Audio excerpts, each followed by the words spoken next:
Wa ayyuba idna da rabbahu anni masani yadurru wa anta arhamur rahimin. Ayub itu satu kaya, kedua sukses, ketiga soleh, ideal sekali. Kaya, istri cantik, anak 12, aset banyak, asetnya banyak, kebun termasuk paling kaya, soleh, berbaginya, nabi lagi. Setan mengajukan permintaan kepada Allah untuk menguji Ayub ini, menggoda Ayub dengan 3 sifatnya sekaligus. Menghilangkan kekayaannya, menghilangkan keturunannya, menghambat kesolehannya. Tapi diizinkan oleh Allah untuk memberikan satu hikmah dan petunjuk kepada umat di masa depan. Kalau diuji dengan yang seperti ini, zikirnya begini. Pertama, minta kepada Allah supaya semua aset kekayaannya habis dalam sehari. Maka dalam sehari ternaknya mati semua, kebunnya kebakar semua habis dalam sehari. Setan melakukan itu, menduga Ayub akan putus asa, mengeluh kepada Allah. Yang terjadi justru ibadahnya naik 2 kali lipat. Nggak komen tentang aset itu. Alhamdulillah engkau yang titipkan, kau yang ambil, selesai itu. Sehingga jadi rumus. Ya, jadi rumus tuh. Nih, rumus Ayub tuh begini. Contoh nih ya. Ini sendal di depan nih. Itu titipan dari Allah bukan? Kalau titipan yang punya siapa? Allah. Nitip nih, kalau nitip diklaim sama yang dititipi, benar nggak? Tidak kan? Ya kan? Kalau yang dititipi berarti kan akan mengembalikan kan? Nah, kalau dikembalikan dalam keadaan rusak, seneng nggak yang nitipkan? Tidak.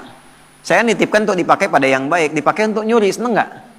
Tidak. Begitu dititipkan dan berhasil mengolah itu, diambil sama yang menitipkan, alhamdulillah, ya Allah engkau titipkan kebun, aku sudah pakai sesuai dengan apa yang engkau perintahkan. Aku rawat, aku tanam, aku bagi, aku share, aku sedekah. Sekarang kau ambil lagi, alhamdulillah sukses saya menjaga titipan. Dan Allah mengatakan kalau sukses aku ganti lebih di akhirat. Jadi milik kamu, lebih indah lagi. Jadi Nabi Ayub tuh melihat sesuatu itu titipan Allah saja. Kalau hilang, alhamdulillah cari dulu. Kalau nggak ketemu, alhamdulillah tugas selesai. Titipan selesai. Yang penting hisabnya ringan. Itu Ayub. Malah nambah soleh. Ya. Nah, bisa nggak itu kita bawa dalam kehidupan sehari-hari?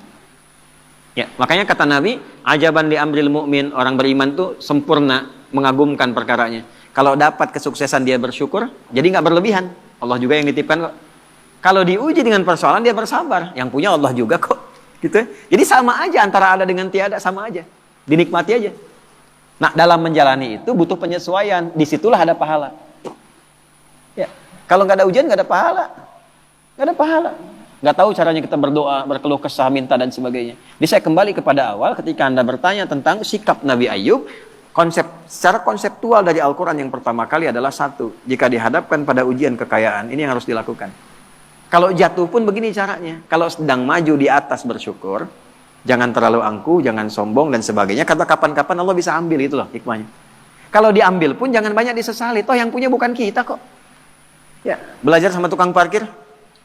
Datang mobil beda-beda biasa aja, ya nggak ada tukang parkir begitu Alphard pergi langsung marah katanya, woi ngapain diambil? Nggak ada, biasa aja, gitu. Nggak ada bangga sampai selfie dengan mobil orang gitu, biasa aja. Dapat titipan begitu waktunya diambil pulang selesai. Itu problemnya kadang-kadang. Nah ngajinya nggak sampai ke situ, fikih syukurnya banyak, fikih sabarnya nggak dipelajari. Itu satu. Yang kedua begitu naik meningkat, ya Allah minta anaknya meninggal dalam sehari semua. Diuji meninggal semua sehari Pak, 12 sih. Dikira akan down, ternyata naik 2 kali lipat, berarti udah 4 kali lipat dari sebelumnya. Tinggal yang terakhir, ya Allah kok masih naik nih, bikin sakit ya Allah. Saya minta ngajukan yang terakhir sakit. Yang sakitnya tidak pernah dialami oleh orang sebelumnya, gak akan dirasakan oleh orang setelahnya. Ya. Istrinya datang mengatakan, Pak, kenapa nggak memohon pada Allah sembuh? Ditanya balik. Kita itu senang, sehat, syukur berapa lama? Dijawab kurang lebih 20 tahun. Ada riwayat mengatakan 70 tahun. Sekarang diuji dengan hilang ini, ujian sabar dan saya sakit berapa lama? Ada riwayat mengatakan 7 tahun, ada riwayat mengatakan ya, sekian belas tahun.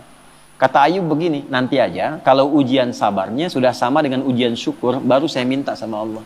Malu, dikasih 20 tahun senang, kaya, baik, kan? Tapi baru dikasih masih 15 tahun, 7 tahun dalam riwayat sebagian mengatakan, baru dikasih segini kita sudah mengeluh. Entar aja kalau sabarnya udah sama dengan syukur sehingga seimbang. Tapi ketika sakitnya sudah mengganggu beliau untuk melaksanakan rutinitas ibadahnya.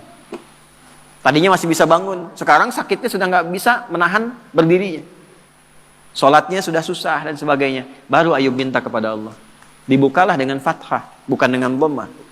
Kita tahu yang ngaji nahwu, setiap kalimat dalam bahasa Arab digunakan dhammah di awalnya, namanya mubtada. Tapi khusus ayat ini pakai fathah. Wa ayyuba, bukan wa ayyubu.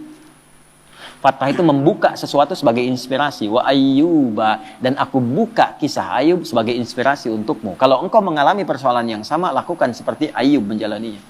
Idznada rabbahu anni masani yadurru wa anta arhamur rahimin. Ketika Ayub bermohon kepada Allah kesembuhan untuk ibadahnya, bukan sekadar sembuhnya.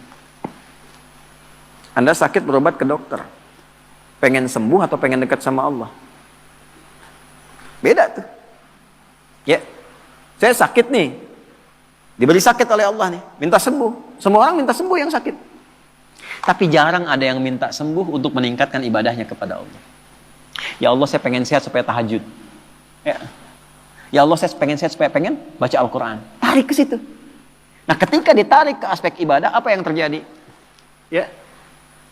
Dan kalimatnya indah. Wa anta arhamur rahimin. Ya Allah, aku pengen meningkatkan ibadah kepadamu, tapi penyakit ini menghambat, sedangkan kau yang paling sayang kepadaku. Kalau dengan yang paling sayang tidak mengabulkan, kepada siapa lagi aku mesti minta? Itu pakai fa. Subuh tadi kita belajar. Fastajabna, nggak pakai jeda, langsung dijawab. Fastajabna lahu. Kami langsung jawab.